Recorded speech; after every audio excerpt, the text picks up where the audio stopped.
Day 23 of turning from 0 to 1 million followers. Gagawa tayo ng buttered chicken. Ho, ho, ho! Merry Christmas! Bago na naman tayong Christmas tree. Laki! Para saan yan? Nagawa ko ng bonsai na malunggan. Para unlimited na ang supply. Inigisa na namin ang manok na malamang. Ayan guys, so dami ko na kasi natanim dito. Ito, wala na to. Yan. Pero ito, nagkakaroon na siya ng tubo. Oh, di ba? Sa 5 na tinanim ko, isa yung goods. Pero ito tingnan natin kung goods. Pero ito yung pinakamatindi kong ginawa. Ang gawin natin bonsai yan. Kaya ako lagi nagpo-pull up tuwing dumadaan ako dito sa likod. Simple lang ang reason ko. Discipline. Everyday kasi I eat. So dapat everyday din I move.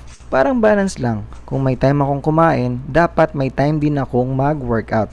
It's not just about building muscles. It's about building consistency. Kasi kahit ilang reps lang, basta tuloy-tuloy, nagiging lifestyle na siya. So, para sa akin, this is more than fitness. It's my way of reminding myself to stay disciplined and keep showing up.